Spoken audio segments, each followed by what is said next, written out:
Welcome to Health Oddity, the show that strips away the jargon and hype surrounding all things health and fitness to help you live a long, strong and energetic life. Lining up at the bar this week, here's Peter Lant, Paul Bassett and James St Pierre.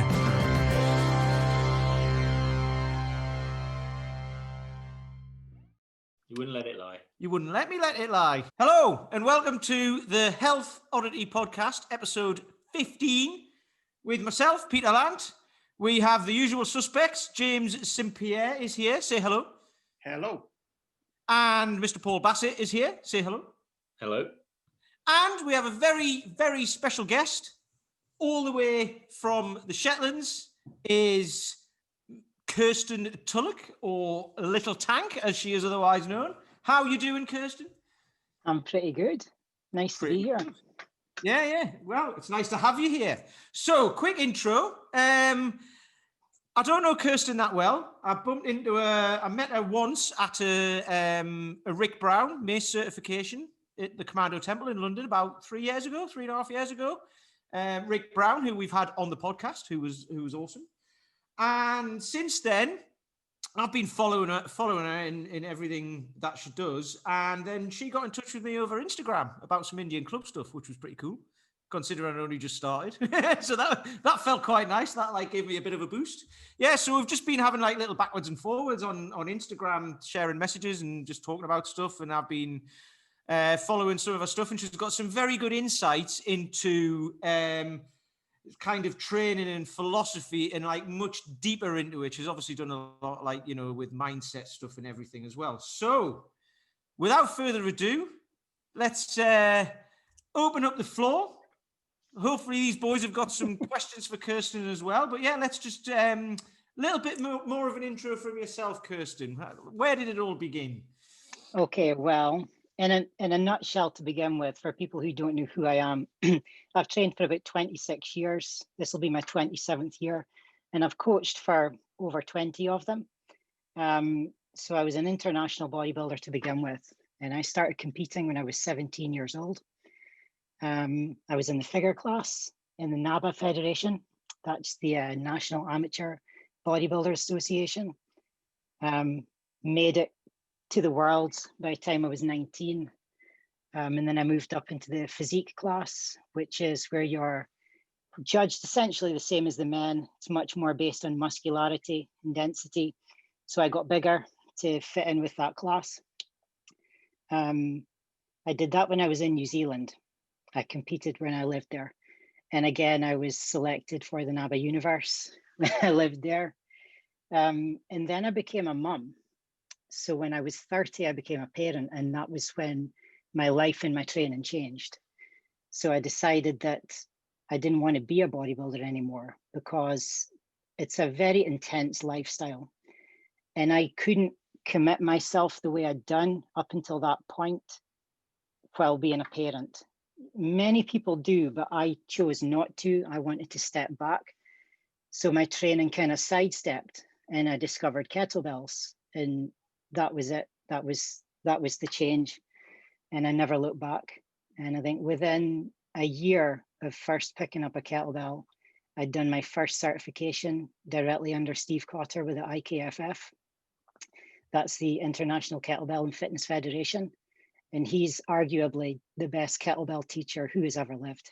I don't think there's anyone else moves better than Cotter. And some people may argue on that one, but he's quite amazing. So I did IKFF 1 and 2 under him. And then as time went on, I got in touch with Steve Maxwell, who became a very close friend, and he's my mentor. And I certified under him numerous times, both in kettlebells and in the fundamentals of human movement, which is where we learn to reestablish fundamental movement patterns so that you're able to feel like a better human being again. It's not just about getting strong, it's about being able to just move well for life. So I learned some really good stuff from him. I've also trained with Mike Mahler a number of years ago. And again, I respect him immensely. I think he's an amazing coach. He was one of the original RKC guys, for those of you who are familiar with kettlebells. And that kind of brings me to where I am now. I coach people all over the world through my own online coaching platform. So I teach people a combination of kettlebells, bodyweight work, what I term active recovery, which is a combination of kind of yoga, animal flow, resets, movement-based tutorials. Oh, you name it, I do it. And we've got quite a cool community on there. So in a nutshell, a rather long nutshell, that's me. In a suitcase, more like it. That's Yeah.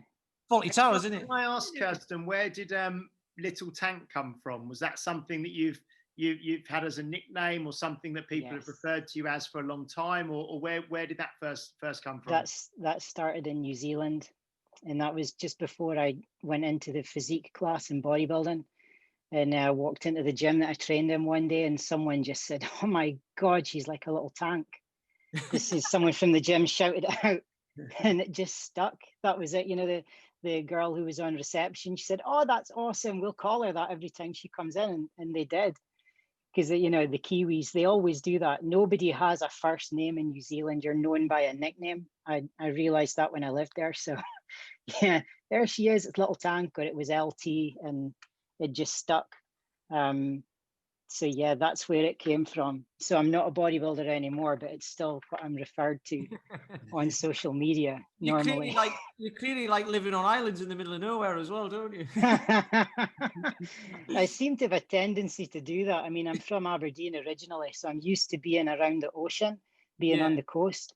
But yeah, New Zealand, that was very, very far away. And again, when I was there, I lived in Tauranga, which is in the Bay of Plenty.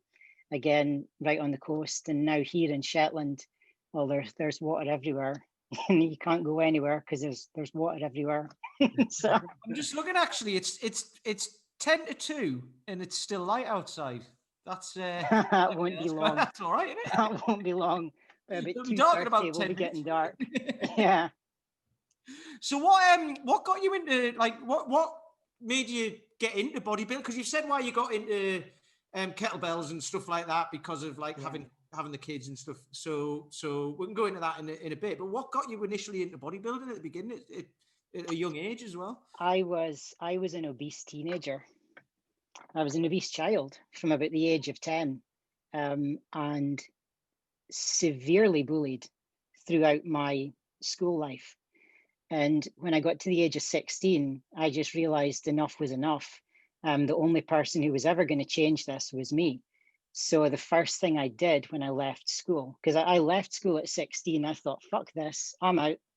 And I went to college, and I did childcare at college. And it's a vocation I never picked up. I went to college to do something.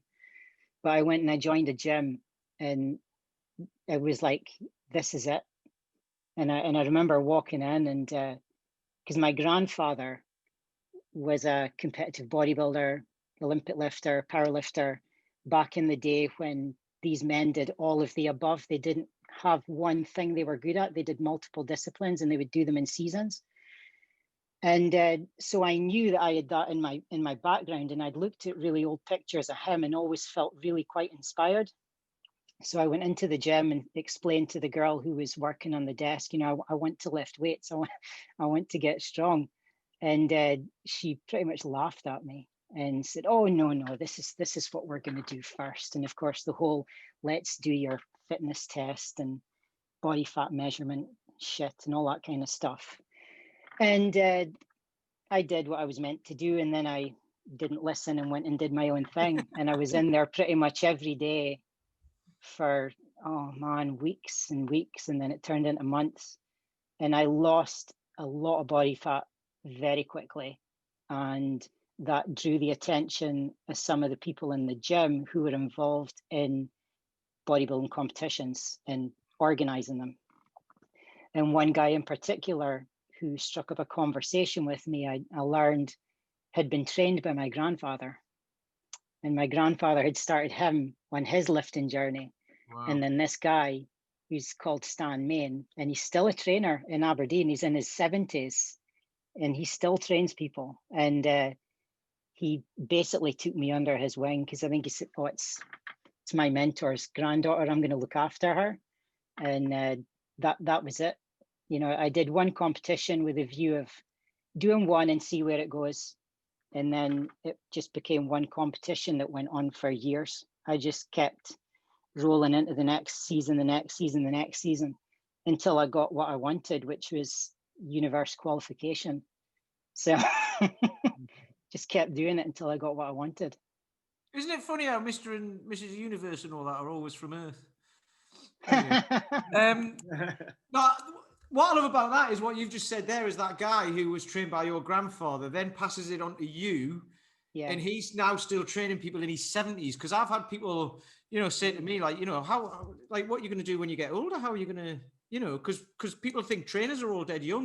And it's like, nah. The older you get, the more you know, the more you've learned. Another friend of mine, is a gentleman called Malcolm Clark, and he owns MRC Fitness in Dalry in Ayrshire. He's 83 and he still runs and operates his own gym. Okay, he runs it with his daughters, and he's amazing. And he used to run bodybuilding shows way back. He was a high-level Scottish bodybuilder back in his day. But to see him now, 83 years old, he still looks great. I mean, the arms on this man, you would not believe, and he's 83. And it just, he's living proof. You know, age really is just a number. And my mentor, Steve Maxwell, is the same. He'll be 68 on his next birthday, and that man can still kick my arse. He's a beast, isn't he? Monumentally, he can kick my arse, and he will and he will do that to many people. And it's not to show how good he is. It's just because he can. You know, he's trained himself to that point that he can do that. But also what he does is sustainable. And I think that's something that is really important for us as coaches to get across to people. It's not just starting something new and seeing where it goes. It's starting something new that is sustainable, that you can continue tomorrow, next week, next month, next year, 10 years, 20 years, however long. So even though people can kind of hear where I started and say, well, she was a bodybuilder, you know, I wouldn't want to do that. Well, that's fine. But start something. It doesn't matter what that something is, but it needs to be something that is sustainable, that you can carry forward. So even though what I did in my beginning years was extreme, it didn't feel extreme to me because I loved it. And that's another thing. You know, if something feels like hard work, you're not going to keep doing it. You've got to find something that you love and something that pushes your buttons. And when you find that thing, do that. Keep doing that, whether it's bodyweight training or animal flow or kettlebells or mace work. You've got to find that thing that makes you feel good, that gives you a buzz, that gets you excited. And then when you do that, it's not hard work anymore, and you will keep doing it and you'll keep reaping the rewards, you know, year after year. So that's the key to sustainability. I love that, because you also said earlier when you first went down to the gym, and the lass at the desk was like, right, let's do your body fat and all of that. I mean, like, how does that make someone feel? You know, because you get taught that, don't you? In your training qualification, that like, here's the calipers and here's how to use them and here's how to do this and all that. Yeah. And I started doing that in the beginning because I thought that's what you did. But then later, like, you know, over the years, it's kind of like, no, you get people along, you see how they move, you see where they're at, and you start them from where they are. And then all of that other stuff can come with it, because you can create, you know, people have got mental blocks with getting fitter, especially if you need to lose weight and they've got a poor relationship with food. And you can just add to that by going, right, we're going to tell you how fat you are, and pinching it as well, and going, oh, hang on, I've got a lot in the calipers there. They don't go that high. Wait a second, I'll just go and get me bigger. You know, how is that going to make someone feel? So how do you... I was never trained in that style of practice, because I never did your whole PT level 1, 2, and 3 stuff. To me, that's pointless. It's like, why are you going to go to a college or an educational establishment and learn stuff that you don't agree with, that you know is rubbish, and yet you only get it because you need that bit of paper? So I defied all of that as well, because I mean, I'm quite fiercely independent about a lot of things, and I'm independent about that as well. So I thought, no, I'm going to learn what I know is useful. And I'm going to give to people what I know is useful and what I needed at the time that wasn't given to me, which was just honesty, straightforward advice that was never given to me at the start. It was, oh, well, you're in this position, so really you can only do that. Bullshit. You know, don't set people up for failure before they've even started. You know, allow people to, you know, express themselves, dream big, you know, and then help them create a path to get to where they want to go. I think that's our role, is to help people identify their path and then break it into pieces that they can then achieve step by step, rather than just saying to them, oh, you're never going to manage that. How do you know? You know, it's really it's like I was just going to say, this is really interesting. It really reminds me of Tracy Rifkind when we interviewed Tracy, because she's you know, I think she was 56, 57 now or something. And she was talking very much, wasn't she, about when she started training, I think when she was 41, and she was one of the original RKC people and all the rest of it. And how, you know, if you tell someone what you want to achieve, the first thing they kind of want to do is sort of say, oh, no, that's too much, or that's too fast, or I don't think you should be doing this, or I don't think it's healthy, or, you know, and they'll immediately start putting roadblocks in your way before you've even started, you know. So it's really interesting hearing you kind of echo those same sentiments. Oh, you know. Oh yeah. I mean, it's when I was an obese teenager, well, right, when I was 16, when I first set foot in that gym, there's no one in their right mind would have looked at me in the condition that I was in then and said, she's going to be a bodybuilding champion. No chance. They'd have been laughed at, you know? So we don't know anyone's real potential. You have to allow people to unlock their potential, and, you know, and be available to support them on that journey. And some people won't achieve what they set out to achieve, which is fine, but they might veer off in a different direction and achieve something else. So I think it's down to us to be non-judgmental and be supportive, but provide tools that genuinely are helpful and that work. And that's a big deal to me. You know, I've never bought into the fad thing, you know, with different ways of eating that are in vogue at the moment, or different training modalities that are in vogue at the moment. It's like, well, no, for me, what's tried and true, what works, that's what I teach. So I'm very kind of black and white with that. It's like, this is what I do and this is how I do it.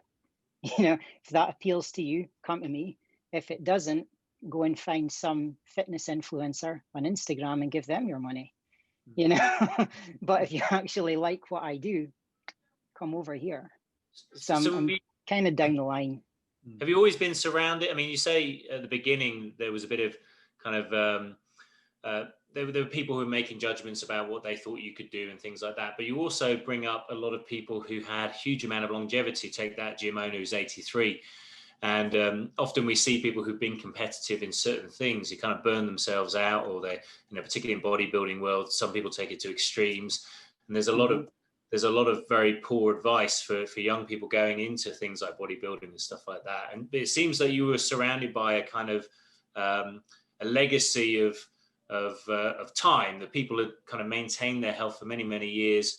We're still running gyms. There were trainers in their 50s. There was your grandfather and all that. And there was health for a long time. So, I mean, is that something that was right at the start, or was it something that was fighting for your attention when you were starting? You know, the instant gratification and then the... I'm fortunate. I've always been surrounded by good people. And I think it's probably because my reasons for starting were very pure. You know, I started because I wanted to lose weight and change, like a lot of people do. But as soon as I got bitten by the bug of training, I was there for the love of training. And people could see that. And it's almost when you give off that vibe, the other people who are also like that are kind of attracted to you. So when I competed in bodybuilding all those years ago as well, I was surrounded by an amazing bunch of people. You know, it was always the same ones that were always at every competition, and we'd all go there together. You know, we'd turn up in the same cars or in the same minibuses or whatever. A very supportive community, and there was no infighting or competition. You were competing against each other on the stage, but off stage, you were all friends, and you were all chatting about, you know, your prep and what did you do, and oh, I should maybe try that, and what kind of tan did you use? Oh, I'm using this. Everyone was just really helpful. And so because I've been in a kind of family like that, I've carried that forward in how I teach as well. I think that knowledge is to be shared. It's not something that we own and that we keep to ourselves. It's something that we give openly to others, you know, to help them on their journey, because many, many people helped me on mine. And, you know, people who to this day are still training and doing amazing things, whether it's in bodybuilding or other modalities, they're still doing what they do, and they're still inspiring, and they're helping others.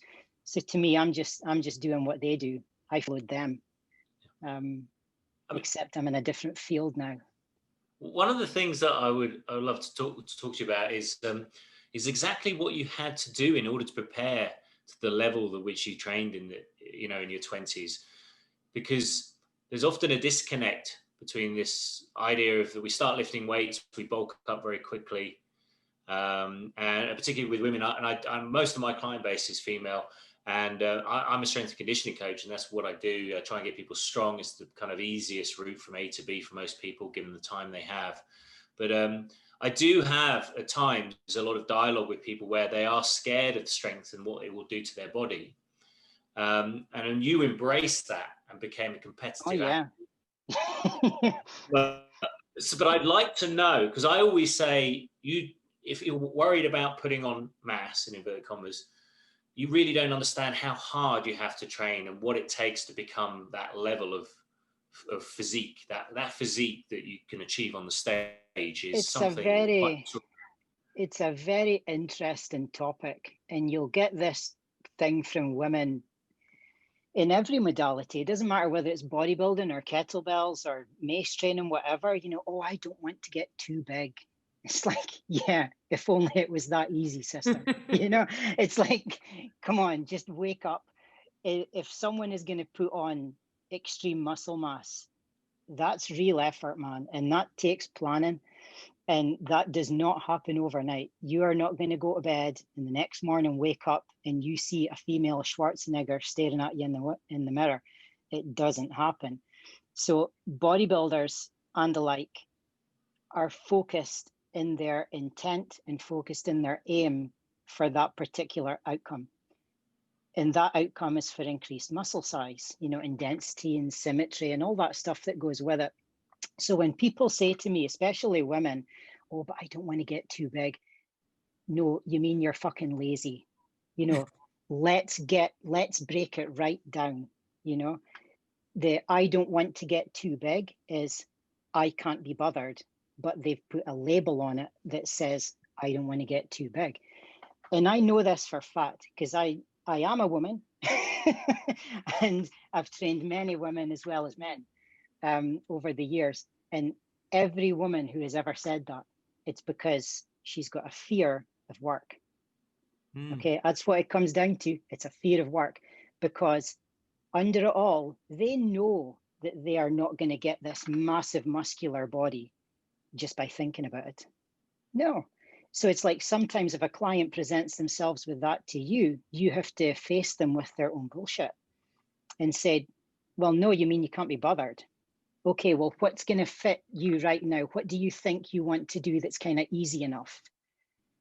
And that's going to make them think, because then they're going, oh, he's on to me. Damn. You know, I've got to think of another excuse. But that's all that is. So the whole thing about, not wanting to be too big, because you'll hear that in the kettlebell community as well. Mm-hmm. And let's be real, how many women in the kettlebell community are muscle bound? I can't think of any. They're incredibly powerful and incredibly strong and incredibly fit. But are they big? No.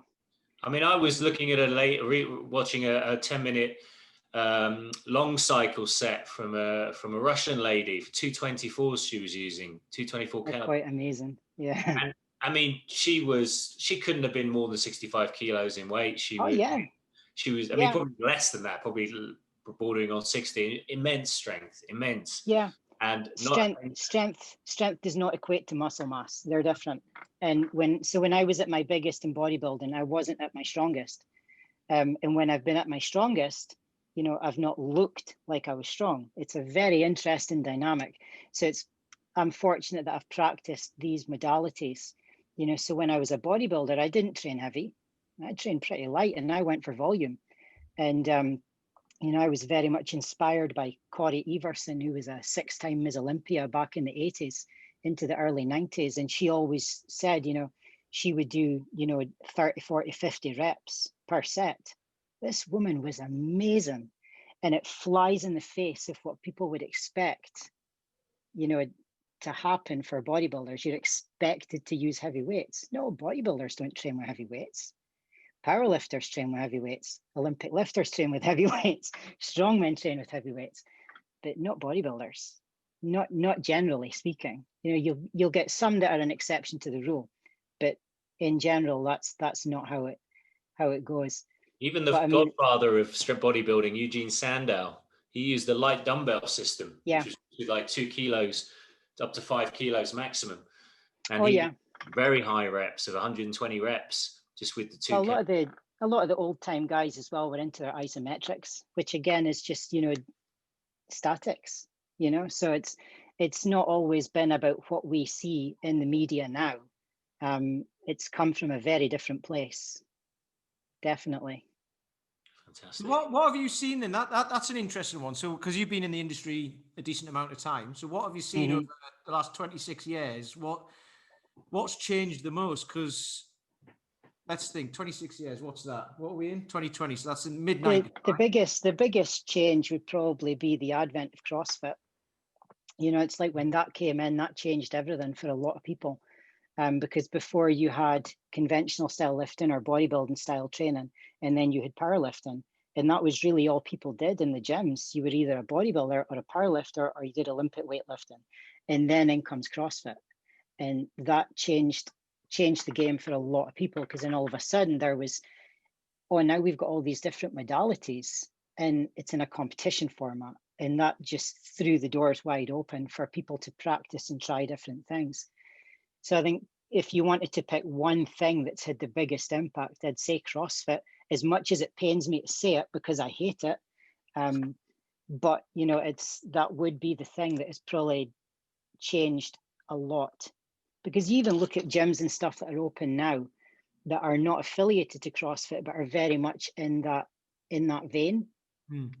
So it's made people more aware of that style, which when we break it down, if we're being honest, it's just circuit training. Yeah, you know, that's all it is at the end of the day. But it's got the label on it and it looks cool and it sounds fancy, so it sells.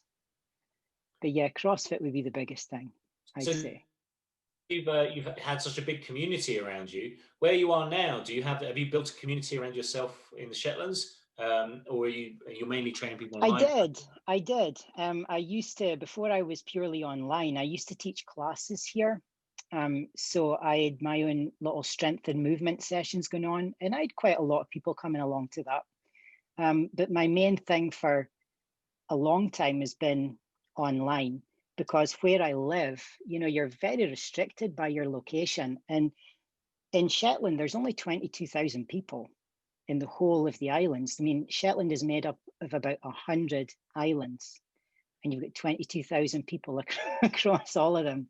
So I'm not in a densely populated area at all. So my community is global. It's not what I have immediately here. It's the people that I reach out to through my work. Through social media, through my website and whatnot. That's my community. It's not so much the people who are right here. I taught classes and it was good, but the online community is much stronger for me. So where do you train yourself in where you're living now? Do you have a kind of a gym at home? Because I've obviously seen some of your videos and things that you put out. Is that gym attached to your house? Have you got a gym at home? No, we run a little community gym just for the community. And it was a disused fire station that was converted into a gym. And it's quite a small space, but we have everything there that we need. So like I say, it's available for locals to use. So all of my kettlebells are there, and power racks and a lifting platform and all that kind of stuff. So yeah, that's where I film all of my stuff. So it's bloody cold in the winter. So it takes a good while to warm up. Yeah. I was training this morning and I was deadlifting today, and that bar felt like ice. Yeah. That was hard going, but It'll toughen you up, apparently so. I thought I was quite good with the cool because I'm from Newcastle, but like, Aberdeen's like, I went up to, I was up there last year, and I went up to Skye and all the way around the top and all of that, and I did it the year before as well. And I remember thinking when I was in Newcastle, Edinburgh's like 100 miles away or whatever. And then I think my mate went to Dundee Uni, and I thought that was quite far up. And then there was like all this other stuff above it when I went up. I was like, oh, you go to Inverness and it carries on. It carries on. It keeps on going. Yeah. No, so when you got to 30 and you had your first child, have you got one child, or is it? I've got two. So my daughter's 12 now and my son is 6. Okay. And that was a big change in your kind of direction. You still wanted to keep healthy. You still identified as someone who was fit, strong, athletic, but you realized you couldn't kind of balance the lifestyle of bodybuilding with a family. Oh yeah. So what was the thinking that happened? What were you wrestling with, and why did you start kind of choosing the path you're on? I was going to continue being a bodybuilder, but just not compete. And but that didn't sit too well with me, and I was really struggling with it. And I was going into the gym and having quite half-arsed efforts of workouts because I always had this path that I was following, and then I didn't have that path anymore. And it sounds bizarre, but I literally walked into the gym one day, and this was in another part of Shetland that we were living in, and there was 2 kettlebells in the corner that were covered in dust. Clearly nobody had used them in years. I'm like, what are they? I'd never even seen them before. I didn't know what they were. So I did what everyone does, Googled it, and figured out what they were and put a message out on social media on a kettlebell page that I'd found at the time. I think it was Kettlebells UK or something. Is there anyone in Scotland teaches this stuff? Where can I go and learn how to use these things? And a guy called Rannick Donald, who was head of Kettlebell Scotland at the time, got in touch with me, and he was former RKC and then IKFF.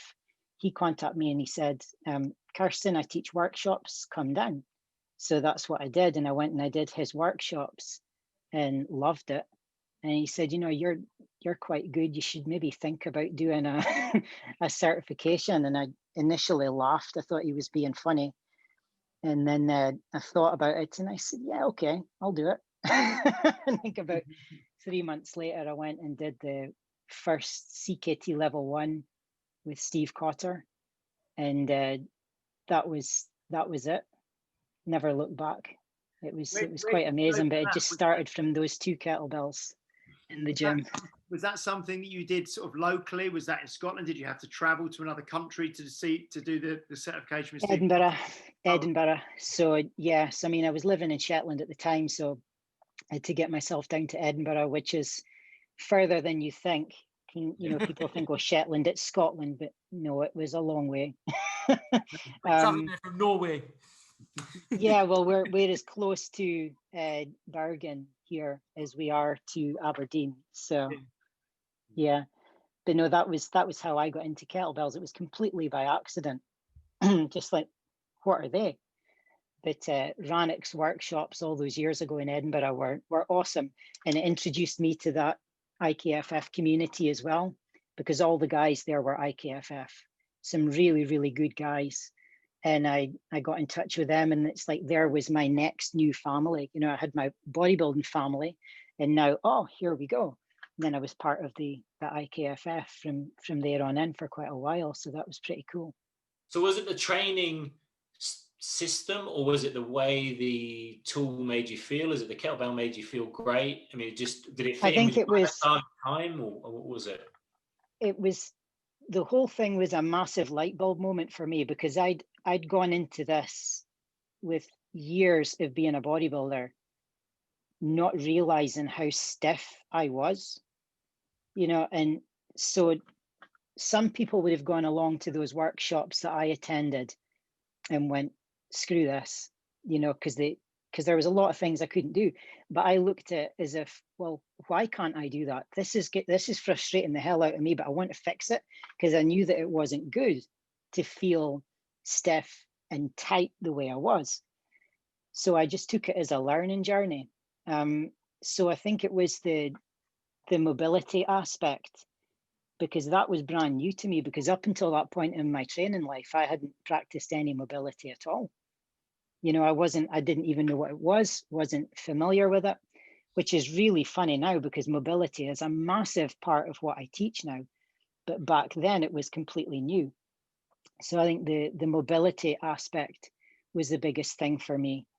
And doing something different with weights instead of doing what I had done for the past 14, 15 years prior to that. So just doing something different. But yeah, I mean, kettlebells give you a buzz. I mean, you guys all know that. And I'm sure a lot of the people who will listen to this probably swing kettlebells too. So they're going to know that as well. There's probably no greater high or no greater buzz than when you're, mid set of swings.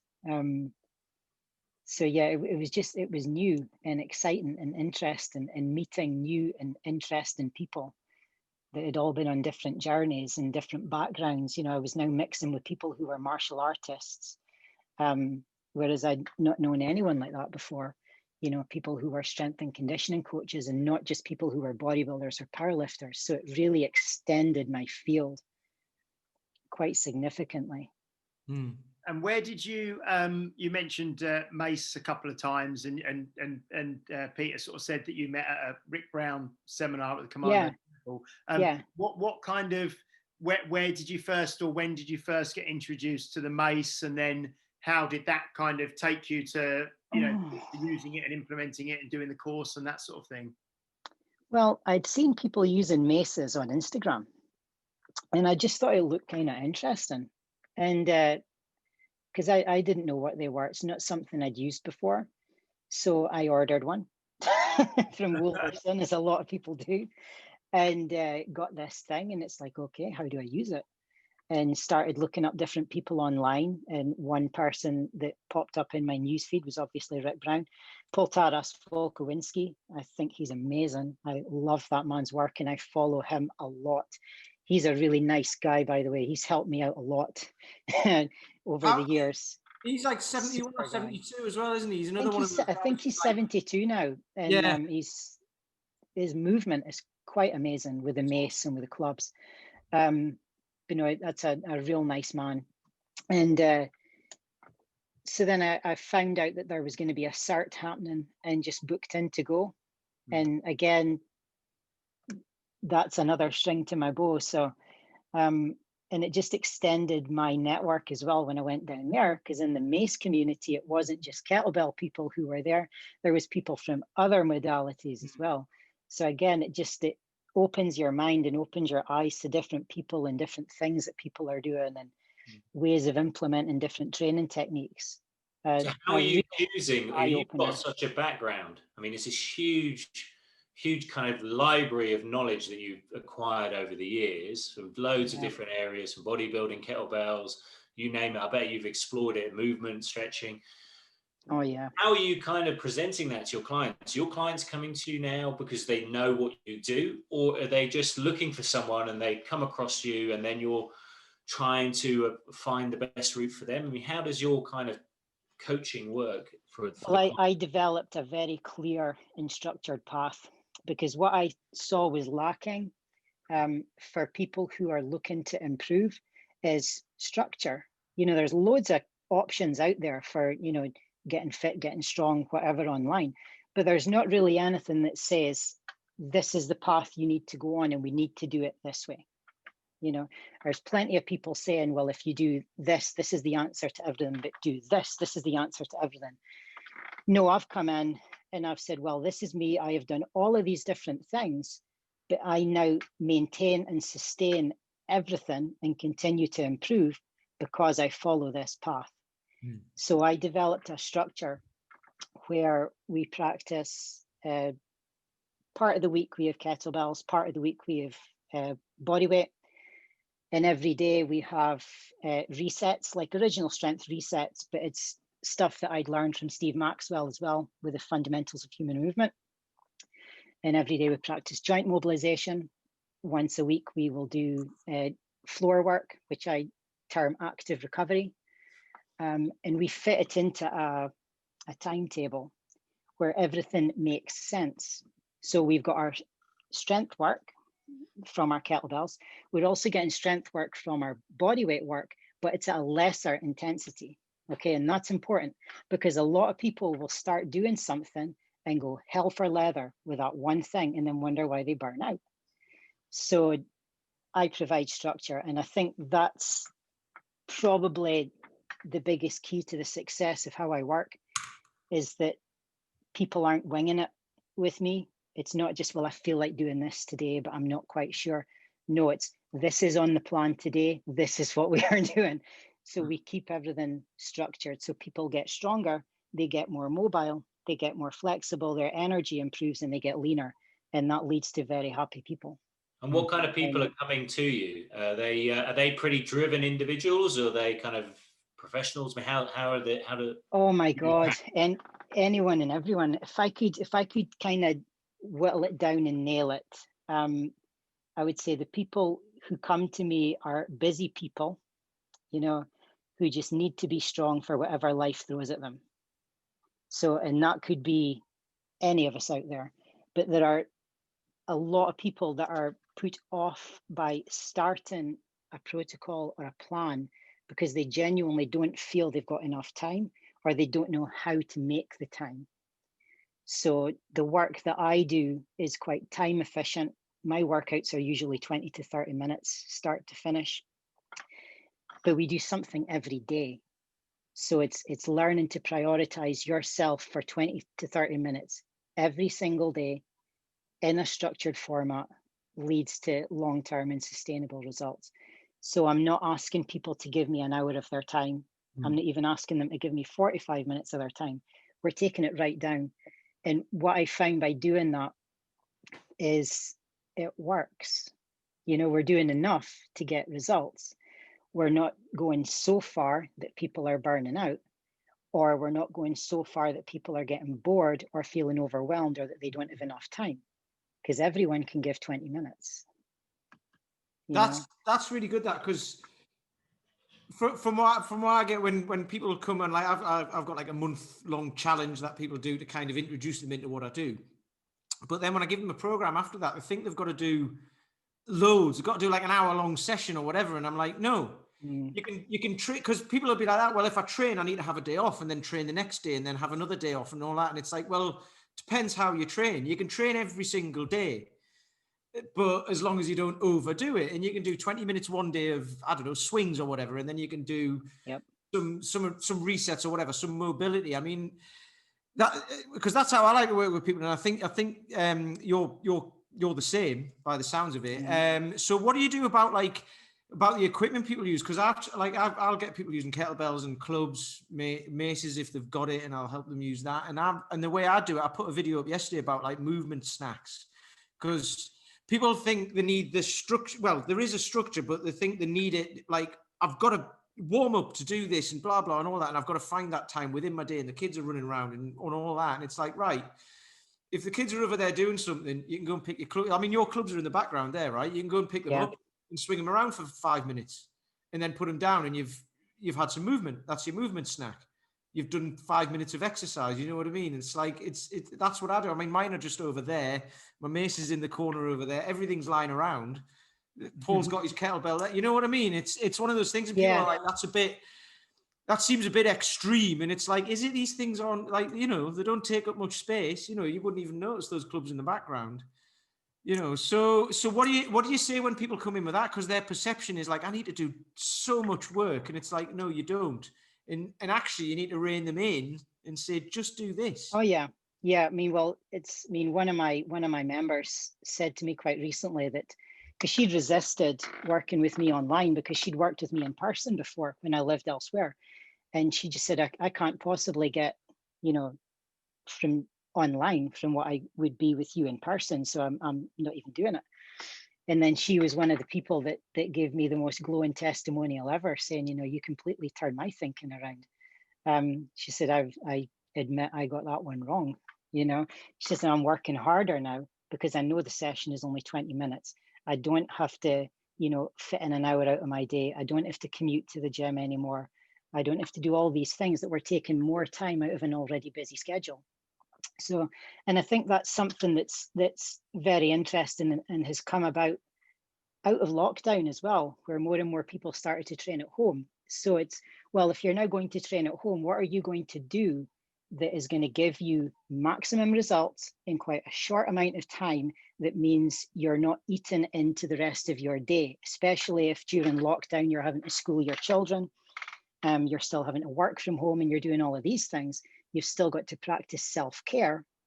So how are we going to do that? And we're not going to do that by overwhelming people with a workout that's an hour, hour and a half, 2 hours, whatever.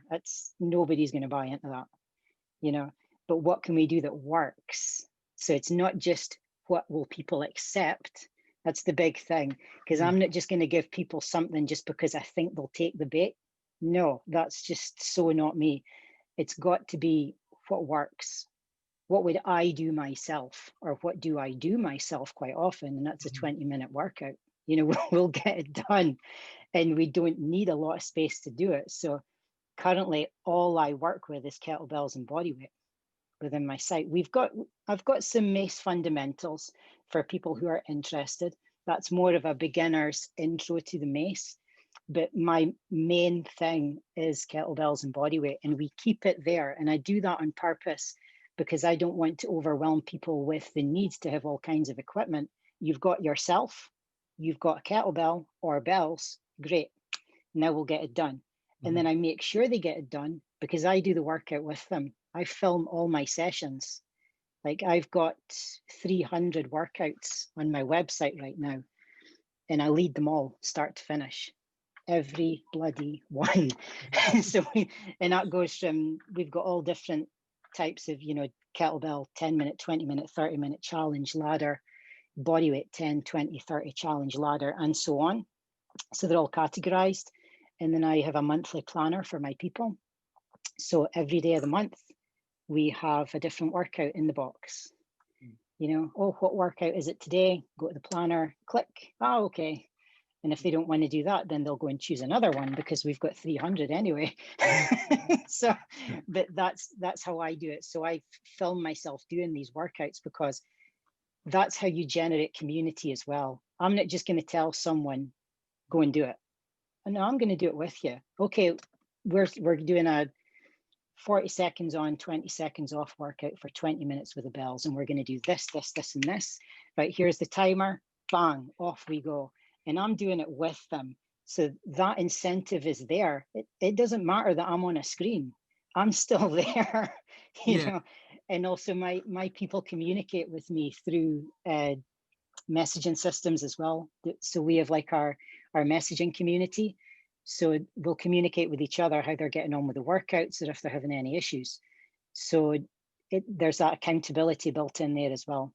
But no, that's why I film all of my sessions, because then they're not alone. You know, and it doesn't matter that I'm on the screen, you know, because I've done online workouts as well, and I know how that feels. And you forget that person isn't in the same room as you. You're doing what they're doing, and it works. And it's really interesting because I had someone in our industry say to me quite recently, oh, that doesn't work. You know, people don't want that. They just want a personalized plan written out. Like, really? Tell that to my clients. Some people do. Some people don't. That's the thing. You know what I mean? Of course they do, you know, but we've got, you know, the world's full of many, many people, and one style isn't going to fit everyone. You know, you're going to get someone who just needs a personalized plan. Awesome. They can crack on with it and get on with it. And then you've got other people that need that little sense of community, that sense that someone is there with them, doing it with them. And it's that extra inspiration to keep going. And I think that's really important. It's one thing to give people the tools, as in a program or a format, but I think inspiration needs to be there as well. And when someone is inspired on a daily basis, let's say they're inspired on a daily basis for an entire month, they're far more likely to maintain this new way of being if they've done it every single day for a month than if they only did it every other day. Mm-hmm. So it's interesting, but I'm very proud of kind of what I've set up, because I set up something that many people told me wouldn't work. and I did it, and and I'm yeah, like, but you've been told well, that from the very beginning, right? Like, we would just say that brings us all the way back to the beginning again. You'll never be able to be a bodybuilder, and you'll never get rid of that weight and all of that. Yeah. Oh yeah. Right, we'll have to wrap up in a second, actually, because we've been going for about 45 minutes. So, but my last question, then we'll ask these guys. But have you noticed over lockdown that you've had more people been approaching you because they are at home and they're like, right, I don't know what to do. How am I going to work this out? Because I've had a few people like that. There's a guy up the street going to start with me next week because he's in his house all day. And his wife actually bought him a 2-week trial because she was like, I want him to get out and do something. So have you noticed that? No, I agree. There's been a lot of people looking into online coaching through numerous platforms. You know, it's not just me and you. I mean, there's many of them right now.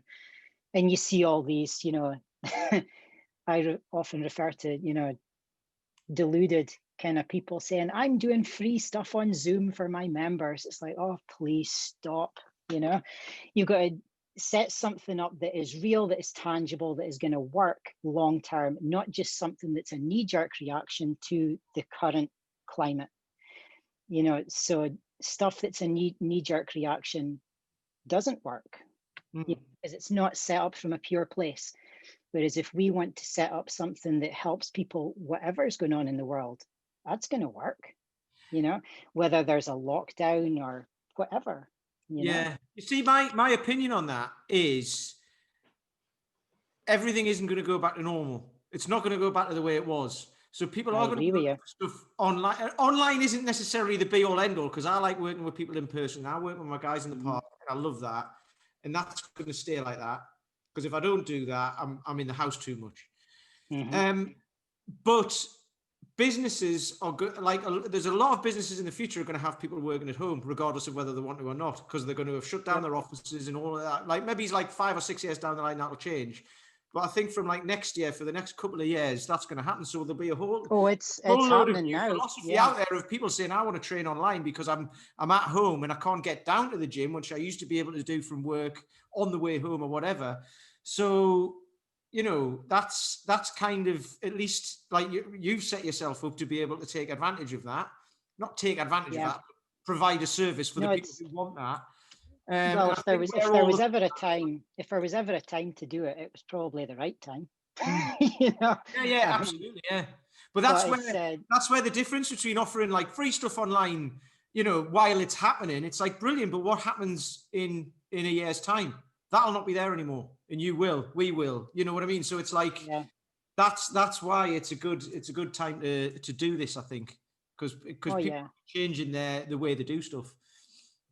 They really are. They already are. I mean, there's a lot of businesses in Aberdeen because, you know, some of my people are in Aberdeen and work there who have told me, you know, that even the oil industry there has changed. You know, many offices are closed now, and the guys will not be going back to their offices. Everyone is now based at home permanently for certain roles within the industry. So yeah, all this it's happening now. So it's great that gyms and stuff are being allowed to reopen, but people's personal lives and circumstances have changed. So not everyone is going to go running back to their gym, unfortunately, which is very sad, you know, for people who own gyms with great communities. But, you know, I think we're all having to navigate our way through this. And some people who have gyms are maybe having to diversify the way that they operate now as well, having online options for people, possibly. I don't know, but it's an interesting one. Yeah, my whole in-person thing stopped. I just cut it completely and focused entirely online so that I could just focus on that and make it as good as it can be. rather than pulling myself in different directions. Excellent.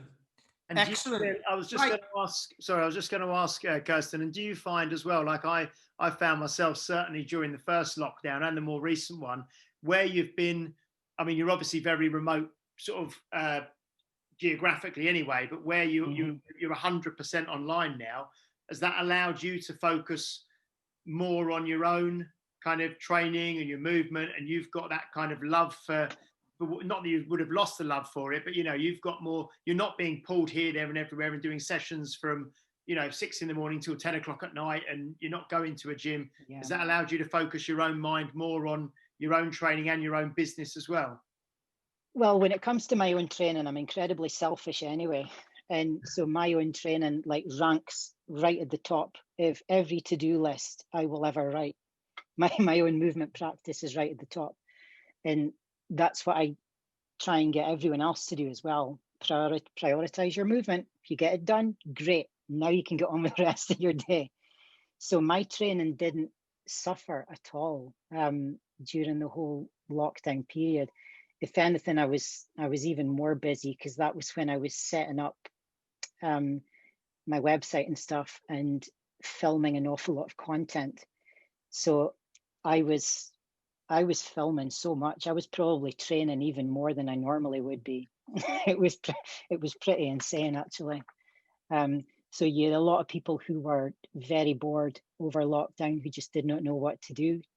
Nah, for me, there just wasn't enough hours in the day. It's like, I've got so much stuff I need to get done. It's like, where am I going to get all this done? So I got most of it done. Fantastic. Excellent. Paul, any last questions? And none specifically. I just thought it's really great to hear perspective, certainly your own journey, and the fact that how you prioritize your own health, and you teach people how to prioritize their own health, and you've also got an extremely positive outlook.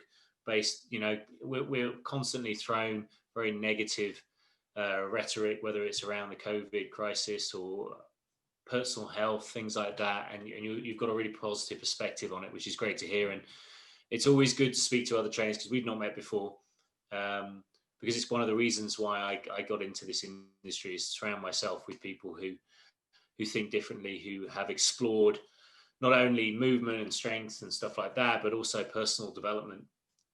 Personal development for me is a big thing because it's kind of what makes me tick, and physical kind of strength training, endurance and all that. It's an expression of that. So it's great to meet you and to hear your story and to see your perspective on training your clients as well, because I always like to learn from other trainers and see how they achieve the results they do.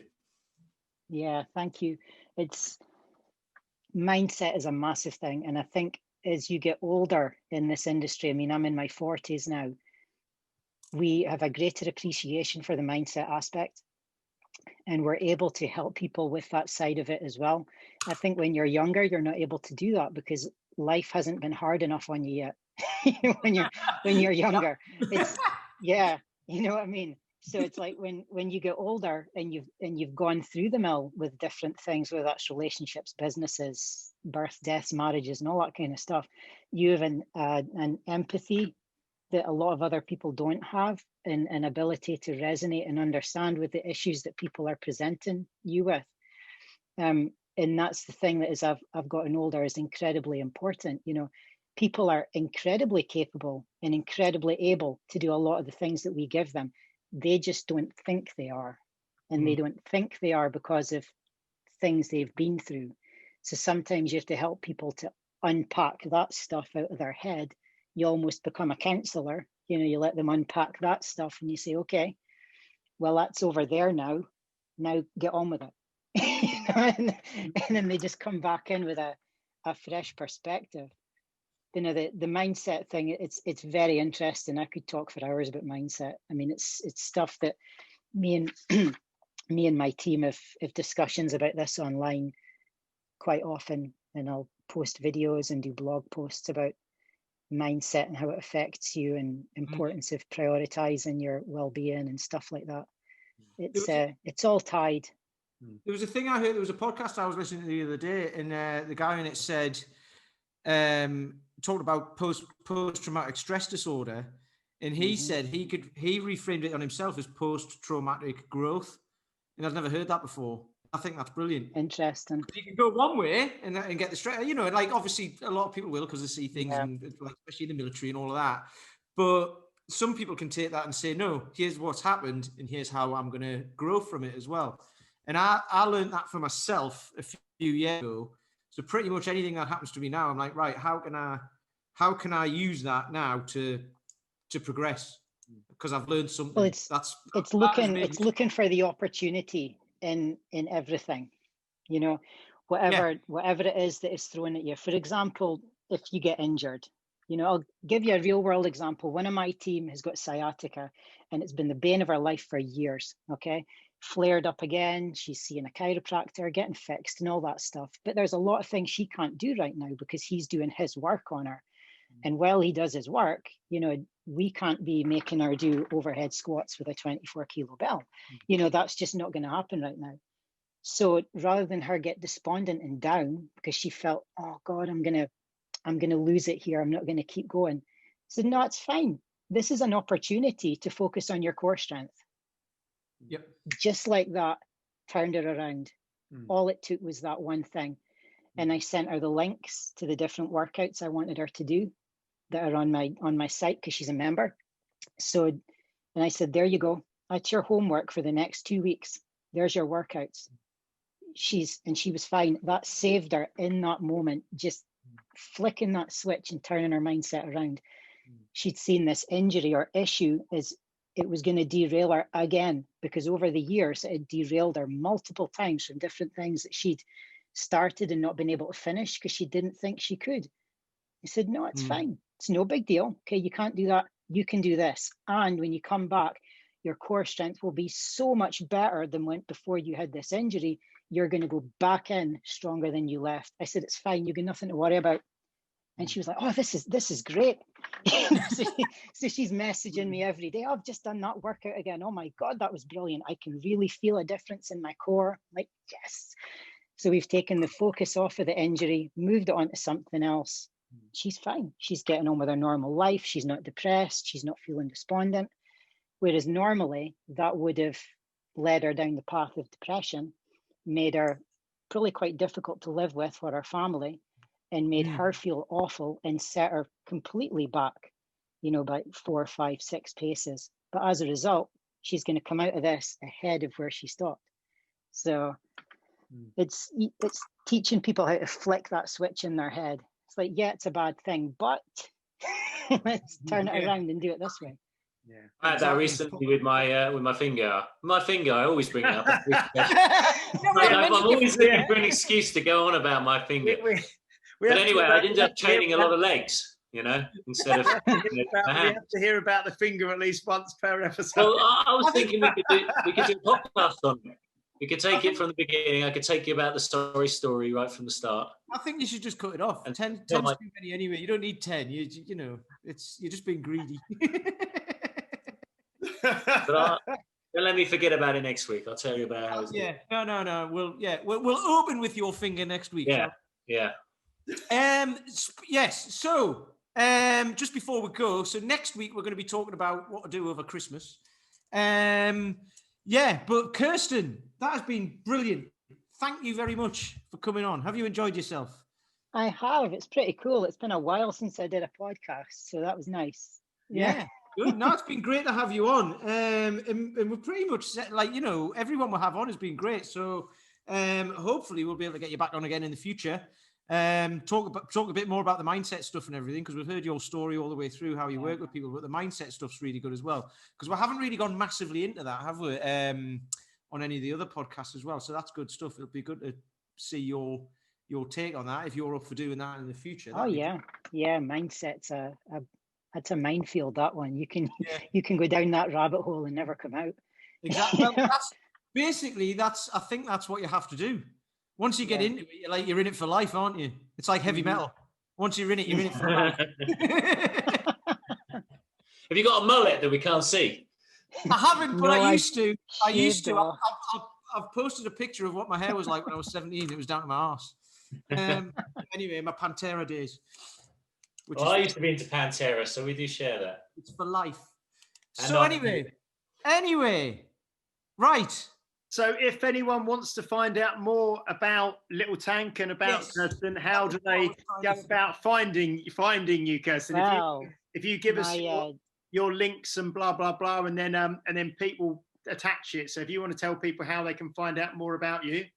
Yep. Well, my website is littletanktraining.com. So they'll find a lot of stuff about me there. I'm on Instagram under @LittleTank. I'm on Facebook under LittleTank Training. I think that's all the links you would need, actually. Yeah, website, Facebook, and Instagram. Yep. Excellent. Thank you. Excellent. No, that's been great.